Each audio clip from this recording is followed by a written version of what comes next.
Bismillahirrahmanirrahim.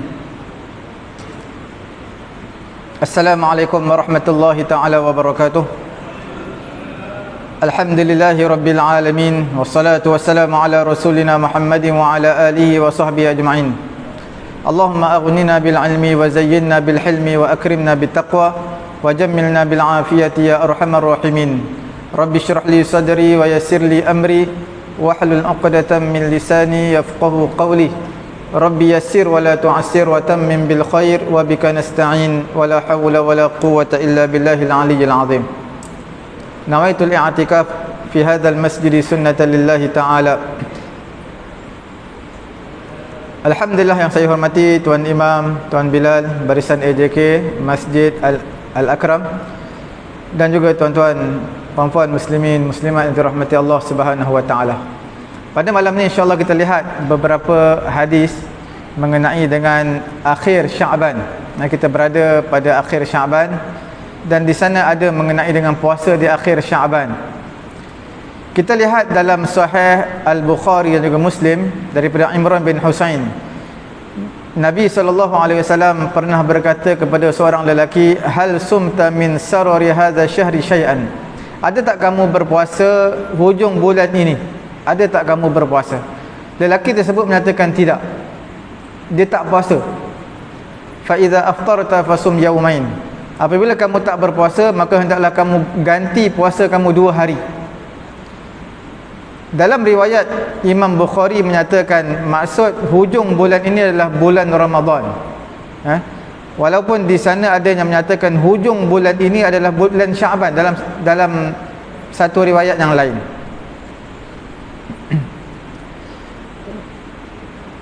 Tak puasa hujung bulan Syaban, Nabi suruh ganti sehari ataupun 2 hari. Begitu juga tak berpuasa pada bulan Ramadan. Nanti kita akan bincangkan selepas daripada ini. Kebanyakan di kalangan ulama mereka menyatakan, dan juga kebanyakan daripada pensyarah hadis yang mensyarah, ulama-ulama mensyarahkan hadis, lelaki ini yang Nabi bertanya kepada lelaki tersebut mengenai kamu berpuasa tak hujung bulan ini. Ini menunjukkan Nabi SAW mengetahui kebiasaan ataupun adat selalunya dia akan berpuasa pada hujung bulan. Sebab itu Nabi bila dia tak berpuasa, Nabi suruh dia qada puasa dia. Sebab puasa sunat boleh qada, yang kita selalu puasa boleh qada puasa tersebut. Ataupun lelaki tersebut bernazar, maka Nabi tanya kat dia berpuasa ataupun tidak. Jadi Nabi suruh qada sebab dia tidak berpuasa nazar yang sepatutnya. Satu kumpulan di kalangan ulama menyatakan hadis Imran bin Husain yang kita bacakan tadi menunjukkan harus berpuasa pada hari Syak. Hari Syak ada hari ke-30 Syaban secara mutlak. Sebahagian di kalangan ulama berpendapat sedemikian. Tak kiralah dia biasa berpuasa ataupun tak biasa berpuasa. Yang dilarang adalah berpuasa pada 30 Syaban tetapi dia niat puasa Ramadan. Itu yang tak dibenarkan. Sebagai langkah berhati-hati, dia niat puasa 30 Syaban, niat puasa Ramadan. Hukumnya adalah Nabi larang.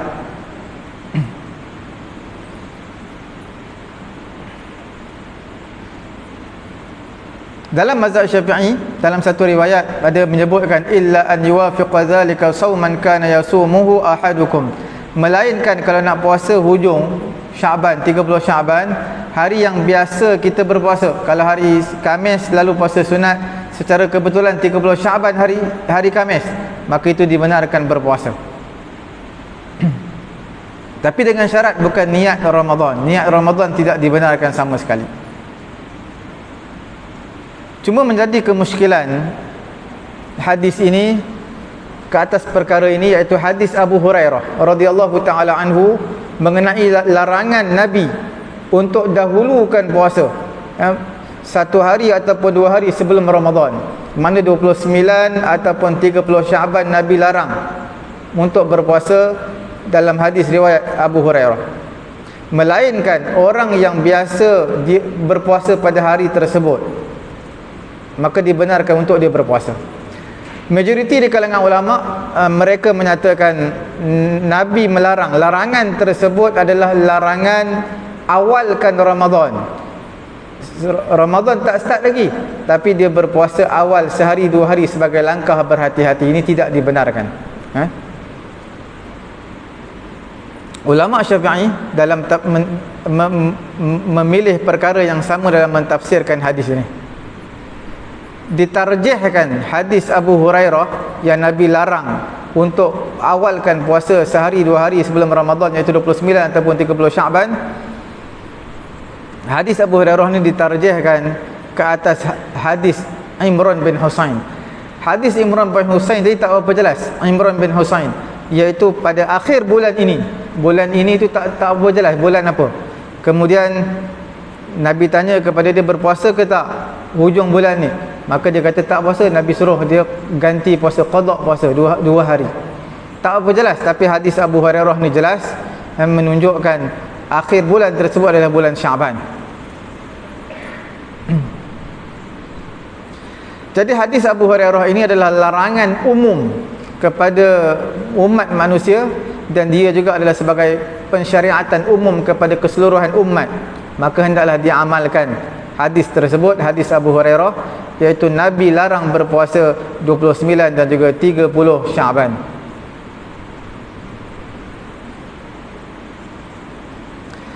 Berkemungkinan hadis Imran bin Husain, yang Nabi tanya kepada lelaki tersebut, kamu berpuasa ataupun tak hujung bulan? Dia kata tak puasa. Kemungkinan Nabi tahu dia selalu berpuasa pada hujung bulan. Hujung bulan ni dipanggil sebagai ayyamus sud, hari-hari hitam. Disunatkan puasa juga. Selalu kita dengar hari-hari putih. Hari-hari putih 13, 14, 15 setiap bulan Islam. Ketika bulan purnama 13, 14, 15 disunatkan puasa. Ada di hujung bulan pun disunatkan puasa juga. Hari kita panggil ayyamus sud, hari-hari hitam, 28, 29, 30 ataupun 27, 28, 29 setiap bulan Islam.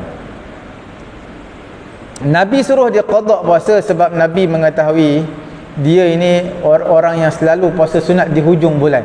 Sebab itu Nabi suruh dia qada puasa sunat, menunjukkan harus. Dalil ini hadis Imran bin Husain yang hadis pertama kita bacakan, iaitu disunatkan untuk qada setiap puasa sunat yang terlepas. Kita batalkan puasa sunat, disunatkan qada, bukan wajib. Kita batalkan sembahyang sunat, disunatkan qada, bukan wajib. Apa-apa ibadat sunat yang terlepas maka disunatkan untuk qada. Terlepas solat tarawih, sunat untuk qada solat tarawih. Terlepas witir, disunatkan qada. Setiap sembahyang ataupun ibadat yang selalu kita buat ataupun yang berwaktu, maka dibenarkan untuk qada. Dan ini juga sebagai satu dalil harus untuk orang yang berpuasa Syaban ataupun kebanyakan hari daripada bulan Syaban, dia boleh puasa sambung terus ke bulan Ramadan tanpa pemisahan apa-apa. Dia puasa Syaban terus sambung Ramadan. Hadis daripada Ummi Salamah radhiyallahu taala anha, isteri Nabi, dia kata Nabi SAW tidak berpuasa satu bulan penuh, melainkan Nabi akan combinekan puasa, iaitu puasa bulan Syaban sekali dengan Ramadan, terus package 2 bulan. Tak ada Nabi puasa 2 bulan begini, melainkan pada bulan Syaban dan juga bulan Ramadan. Hadis riwayat daripada Ummu Salamah radhiyallahu taala anha. Hukumnya harus untuk sambung terus puasa. Tak kiralah seseorang dah puasa bulan Rejab, contohnya Rejab, Syaban, Ramadan 3 bulan terus dia sapu. Boleh. Tapi jangan sampai puasa itu menjejaskan ibadat-ibadat yang lain.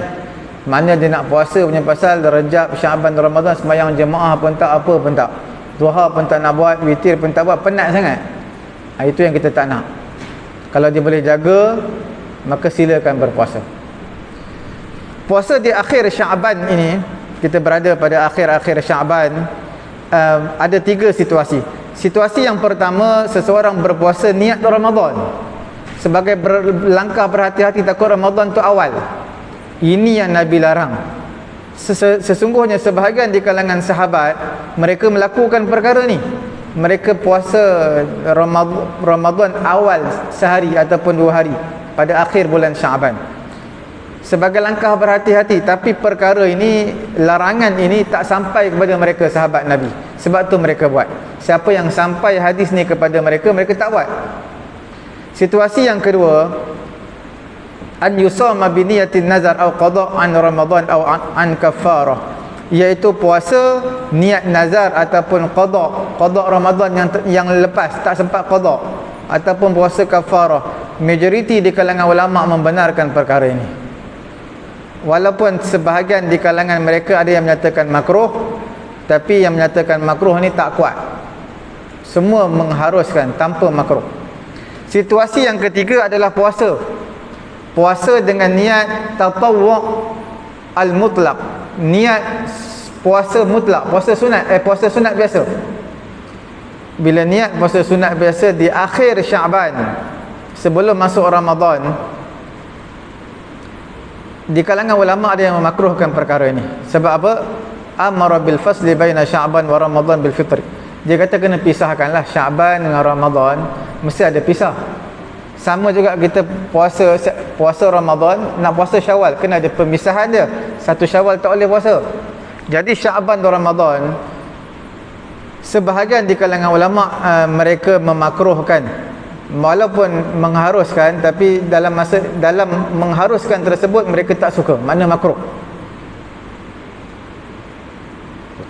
Walaupun puasa tersebut bertepatan dengan hari yang dia selalu berpuasa.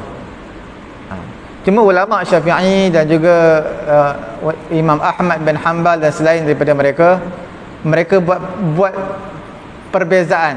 Kalau yang biasa puasa, dia selalu puasa hari Khamis atau hari Isnin, bukan selalulah, maknanya mungkin sekali dua tu pernah dia puasa hari Isnin atau Khamis, dikira selalu lah tu, walaupun sekali.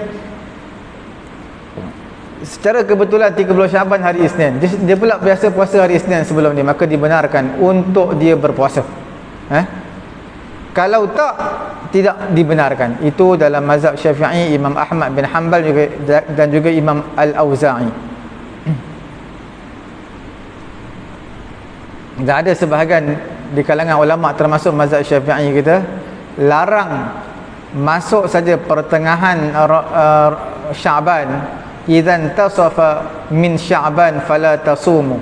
Pertengahan Syaban jangan kamu berpuasa. 16 Syaban tak dibenarkan puasa, melainkan puasa-puasa yang wajib, puasa qada', puasa nazar, puasa yang dia biasa puasa, ataupun puasa berturut-turut 15 sampai 15 Syaban dituruti dengan hari selepasnya, 16 Syaban, 17 Syaban, 18 sampai 30 Syaban dibenarkan untuk dia puasa. Kalau dia tak berpuasa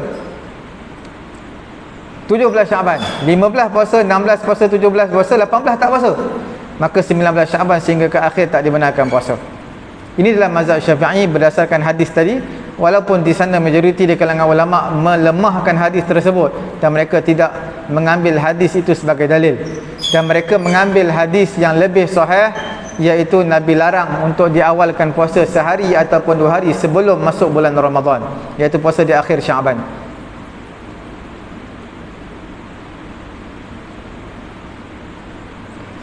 Mengenai dengan makruh dahulukan puasa sebelum Ramadan, ada 3 makna di kalangan ulama. Perkara yang pertama adalah sebagai langkah berhati-hati, ini memang ulama larang. Nabi pun larang. Ulama larang kerana larangan Nabi, supaya tak ditambahkan Ramadan di atas bulan yang sedia ada. Itu yang pertama yang dimakruhkan. Ada ulama kata makruh, ada ulama kata haram. Dalam mazhab Syafi'i, kalau hari Syak 30 Syaban tak nampak anak bulan, tapi riuh orang kata nampak anak bulan, ataupun ada orang nampak anak bulan tapi persaksian dia tidak diterima kerana mungkin dia perempuan, mungkin dia kanak-kanak, mungkin dia tidak dipercayai, iaitu fasik, maka itu dipanggil sebagai hari Syak. Hari Syak dalam mazhab Syafi'i haram berpuasa pada 30 Syaban tersebut, dan juga tidak haram berpuasa dan tidak sah. Di dalam mazhab Syafi'i lah.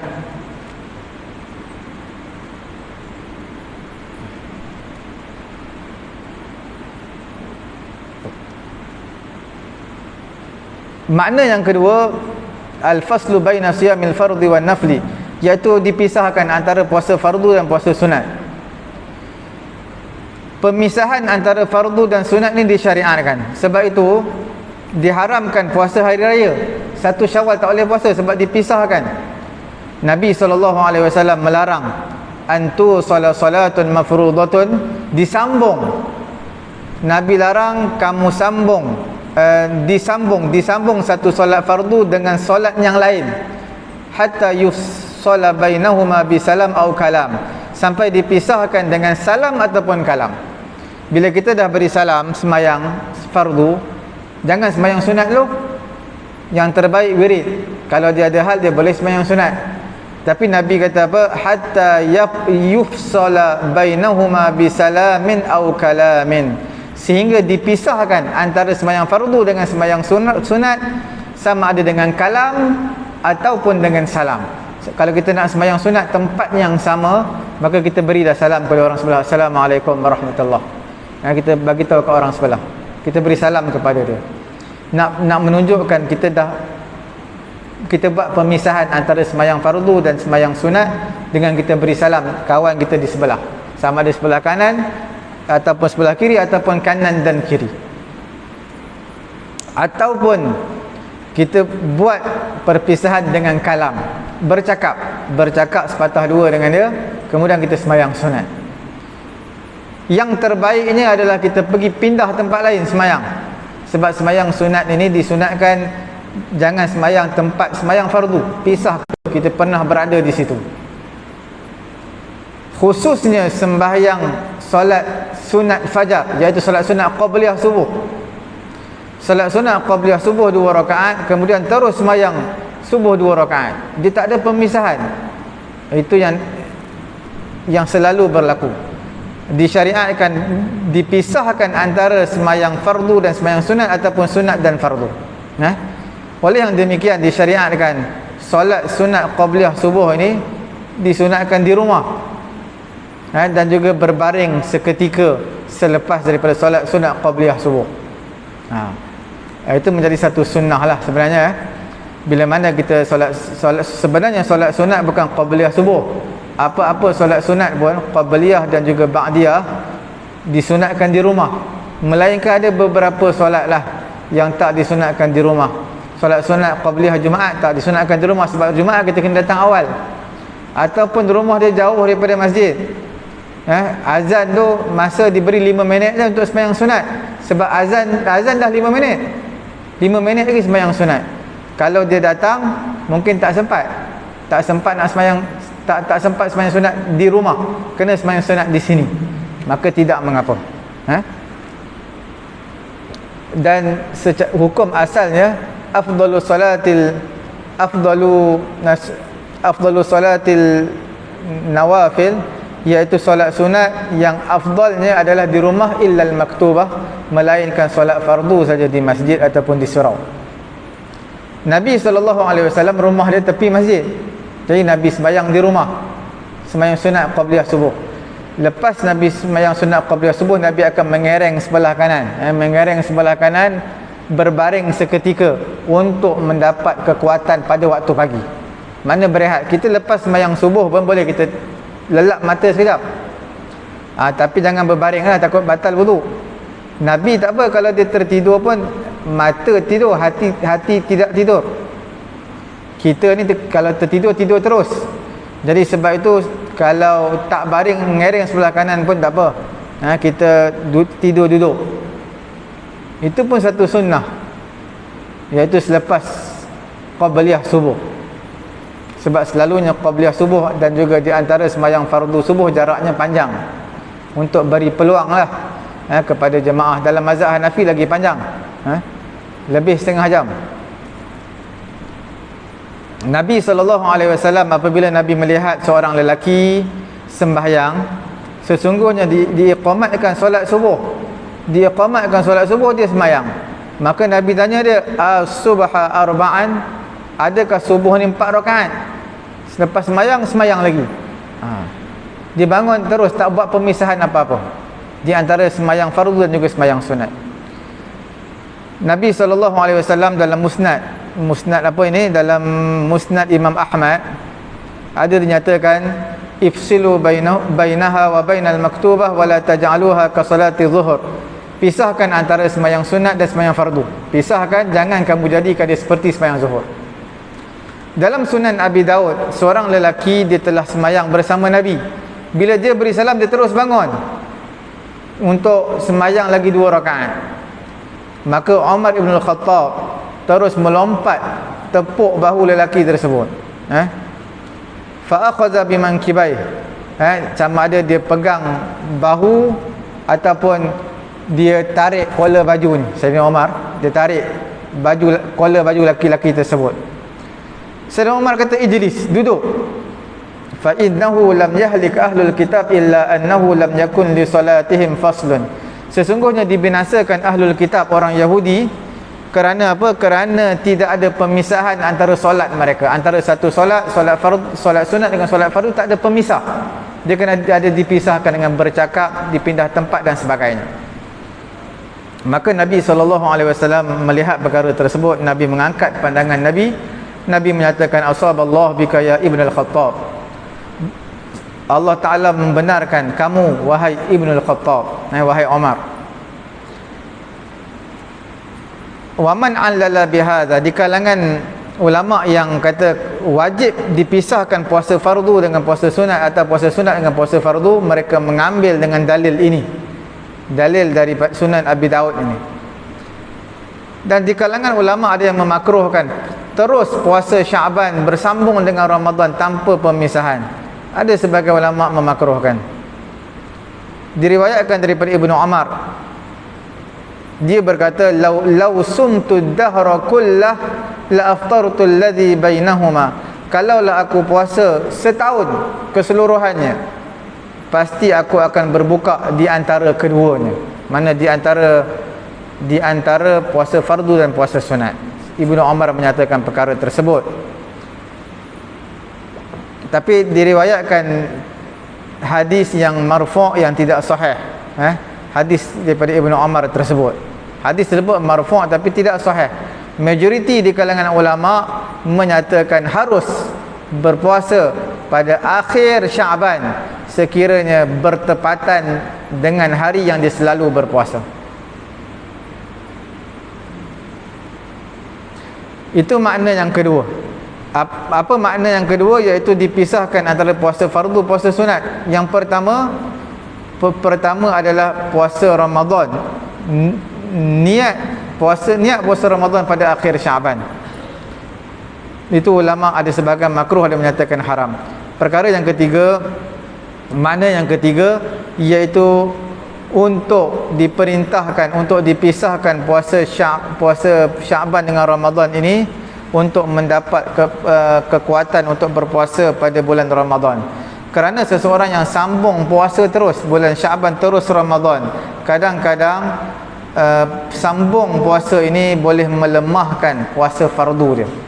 Tidak ada kekuatan. Apabila dah buka, satu hari dia tak puasa, rehat, sama ada satu hari atau 2 hari, maka bila datang Ramadan dia lebih segar, lebih bersemangat. Cuma mengenai sebab illah ini perlu dilihat kembali, kerana tidak berapa kuat.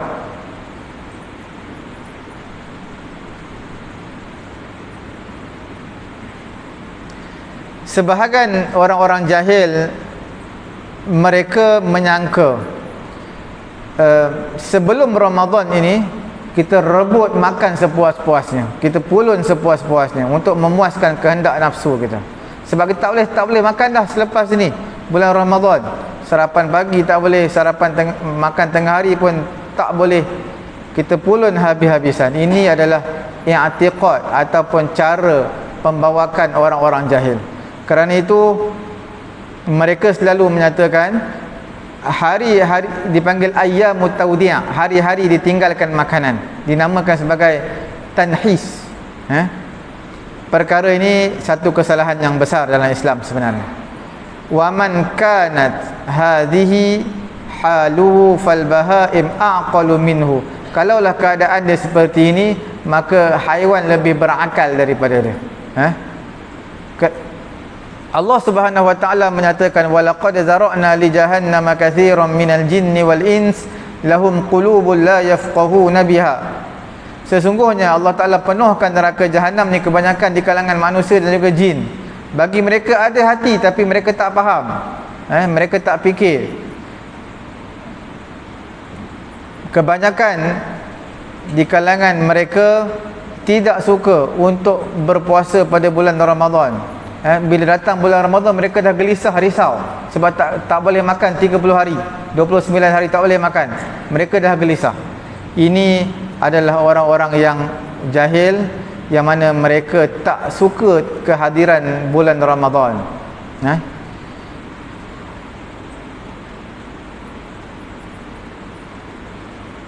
Sebahagian ulama salaf mereka menyatakan sum ad-dunya waj'al fitrakal maut. Kehidupan dunia ni kamu berpuasalah, kamu jadilah buka puasa kamu bila kematian tu sebagai buka puasa bagi kamu. Dunia ini semuanya adalah puasa, bulan puasa untuk orang-orang yang bertakwa. Mereka berpuasa daripada syahwat, daripada perkara-perkara yang haram. Apabila datangnya kematian kepada mereka, maka berakhirlah, telah sampai noktahlah puasa mereka yang sebelum ni menahan daripada perkara-perkara yang haram.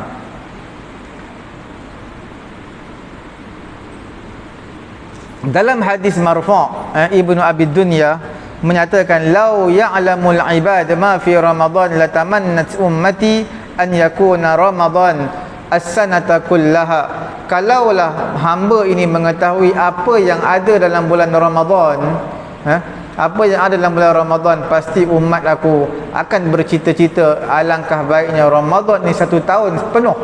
Setahun, bukan sebulan lagi, setahun Ramadan. Sebab kelebihan dalam cukup besar. Nabi SAW memberi berita gembira kepada sahabat-sahabat Nabi dengan kedatangan Ramadan, seperti mana riwayat daripada Imam Ahmad, Imam An-Nasa'i, daripada Abu Hurairah radhiyallahu taala anhu, kana Nabi SAW yubashshiru ashabahu yaqul qad ja'akum syahru ramadan syahrun mubarak kataballahu alaikum siyamah tuftahu fihi abwabul jinan wa tughlaqu fihi abwabul jahim wa tughallu fihi syayatin fihi lailatun khairun min alfi syahrin man hurima khairaha faqad hurima.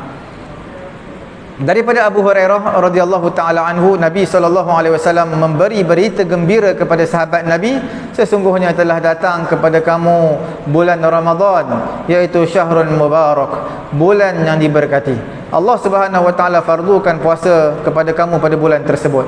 Dibuka pintu syurga, ditutup pintu neraka, dirantai syaitan, dan pada bulan tersebut adanya satu malam lebih berharga, lebih baik daripada 1000 bulan. Siapa yang terhalang daripada kebaikan bulan, daripada kebaikan malam tersebut, maka dia terhalang daripada mendapat kebaikan. Sebahagian di kalangan ulama mereka menyatakan hadis ini adalah sebagai satu tahniah, ucapan tahniah kepada manusia kerana sempat bertemu dengan Ramadan, dan raihlah peluang yang sebanyak mungkin selagi mana kita bertemu bulan Ramadan, kerana kita tidak tahu kedatangan ajal ini bila-bila masa boleh singgah ke atas diri kita. Kita lihat Mu'alla bin Al-Fadal, dia pernah berkata, kanu yad'una Allah Ta'ala sittata ashhur an yuballighahum Ramadan. Mereka ulama-ulama salaf mereka ini sentiasa berdoa kepada Allah 6 bulan sebelum tu. Mereka berdoa 6 bulan untuk Allah Ta'ala sampaikan mereka ke bulan Ramadan.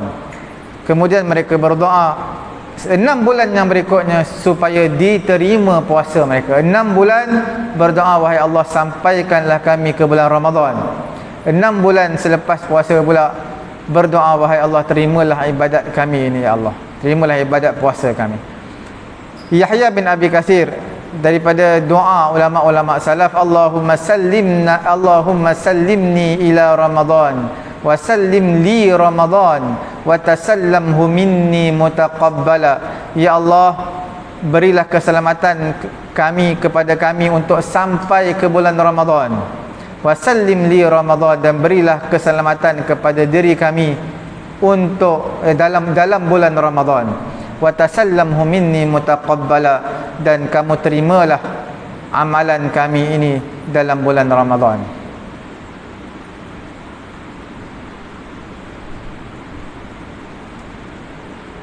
Kita lihat sikit mengenai dengan kelebihan bulan Ramadan. Daripada Abu Hurairah radhiyallahu taala anhu daripada Nabi sallallahu alaihi wasallam, kullu amali bani adam lah al-hasanatu bi 10 amsalha ila 700 dhi'afin. Setiap amalan anak Adam ini semua untuk dia. Satu kebaikan digandakan dengan 10 sampai ke 700 kali ganda pahala yang Allah Taala berikan. Melainkan Allah Taala menyatakan illa siyam fa innahu li wa ana ajzi bih, melainkan puasa ni Allah Taala kata aku yang berikan khusus untuk dia, ganjaran khusus untuk orang yang berpuasa. Innahu taraka syahwatahu wa ta'amahu wa syarabahu min ajli, kerana aku akan balas kerana orang yang berpuasa ini dia tinggalkan syahwat dia, makanan dia, minuman dia semata-mata kerana aku. Kemudian Nabi bagi tahu lis-shaim farhatun 'inda fitrihi wa farhatun 'inda liqa'i rabbih. Bagi orang berpuasa ada dua kegembiraan ketika berbuka puasa dan juga kegembiraan ketika bertemu dengan Allah Subhanahu wa taala. Wala khalufu famis shaim atyabu 'inda Allah min rihil misk.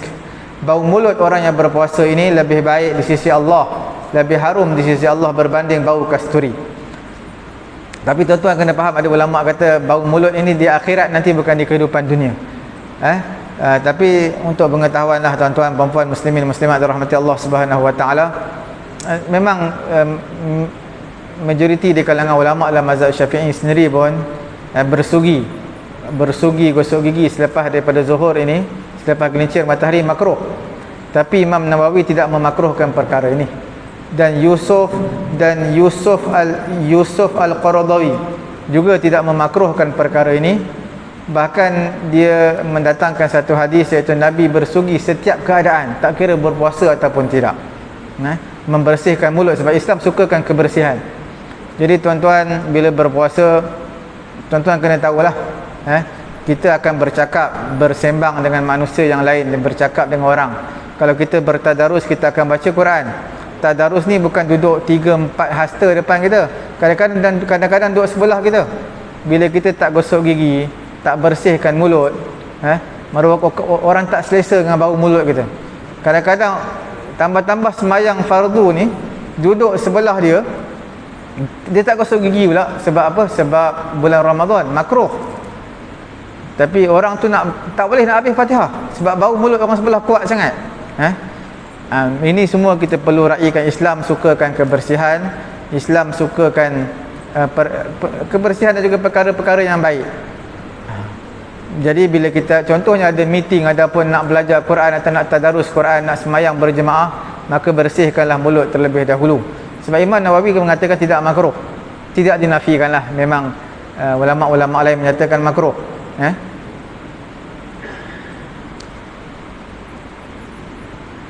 Kita bagi laluan azan sekejap, kita sambung sekejap dalam 5-6 minit lepas daripada azan maghrib nanti.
Mengenai dengan puasa, walaupun kebaikan digandakan oleh Allah Subhanahu Wa Taala, melainkan puasa ini Allah Taala berikan pahala tidak ada batasannya.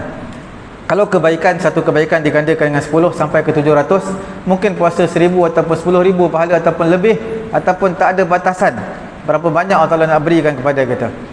Puasa juga adalah memerlukan kesabaran, kerana dalam Quran menyebutkan innama yuwaffas sabiruna ajrahum bighairi hisab.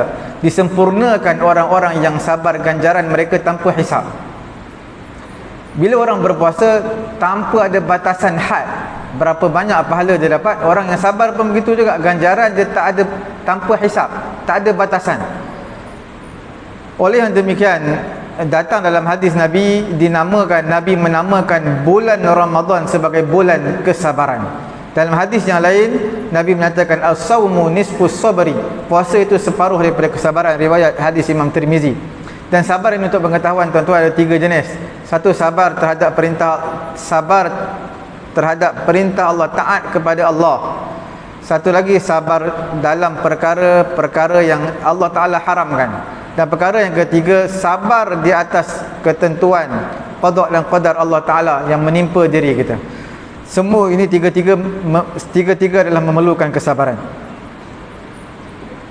Kerana sesungguhnya di dalam puasa ada kesabaran untuk taat kepada Allah Subhanahu Wa Ta'ala, iaitu sabar. Dalam puasa ada ketiga-tiganya sekali. Apa dia? Bila kita puasa, bermaksud kita menahan diri kita daripada perkara yang diharamkan, daripada mengikut kehendak syahwat kita. Itu kan perkara yang haram, perkara-perkara berdosa. Bila kita puasa, kita akan tinggalkan. Bila kita puasa, kita bersabar, taat perintah Allah, iaitu tidak makan dan juga tidak minum. Kemudian dalam masa yang sama, kita sabar di atas ketentuan yang menimpa. Mungkin badan kita letih, penat, tidak larat dan pening kepala dan sebagainya, ketentuan yang Allah tentukan. Itu semua adalah menyatakan bulan